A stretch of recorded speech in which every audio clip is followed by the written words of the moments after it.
करते करते उनकी कई दौर हो चुके थे। फिर हमें रात में किसी बहर बुलाया गया मीटिंग करने के लिए पीएमएलएन वालों से। तो हम मीटिंग कर रहे हैं, जब वहां पे गए तो ऐसा लगता है कि जब हम जो है कमरा खोलकर घुस गए बस कमरे में, जब आप नजर आ जाते हैं कमरे में तो बोला, अच्छा भाई जो बैठ भी जाओ।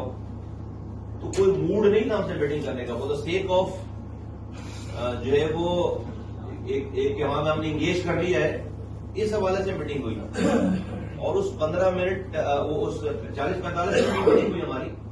उन्होंने कहा कि आपके बाद अभी दोबारा हमें पीपल्स पार्टी वालों से मिलना है। तो हमने पूछा भाई क्या तय हुआ आपका पीपल्स पार्टी से? उन्होंने कहा सब चीजें कॉन्फिडेंशियल है, हमारे लिख के बात हुई उनसे।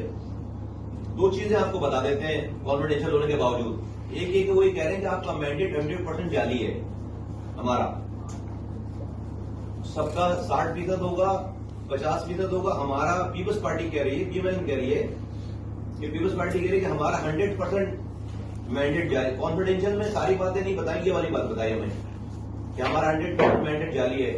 दूसरा ये बताया कि हमारे नंबर पूरे हैं। पीपल्स पार्टी वाले कह रहे हैं कि पीएमएलएन और पीपल्स पार्टी मिलाकर नंबर पूरे हैं, तो एमक्यूएम को बाहर निकालने की जरूरत नहीं है। अब ये पता होना चाहिए हमें ना कि भाई हमें कल को कमारी को बात अगर कोई नहीं सुन रहा, नहीं मानी जा रही, तो पता होगा कि मूड क्या है, ये पता होना, मेरा ख्याल है पता होना चाहिए इस वाली बात को सबको। तो उनके नंबर पूरे हैं, उनके नंबर पूरे हैं। और पीपल्स पार्टी का ये असरार है कि भाई एमक्यूएम की जरूरत नहीं है। ये दो बातें उन्होंने हमें पहली मीटिंग में बताई। हमने उनको जवाब नहीं दिया, ही हमने नहीं जवाब दिया, हमको हमारे पास सारे जवाब थे सब लोगों के पास। क्योंकि हम कहते भाई आपने जरा मैंडेट की बात करने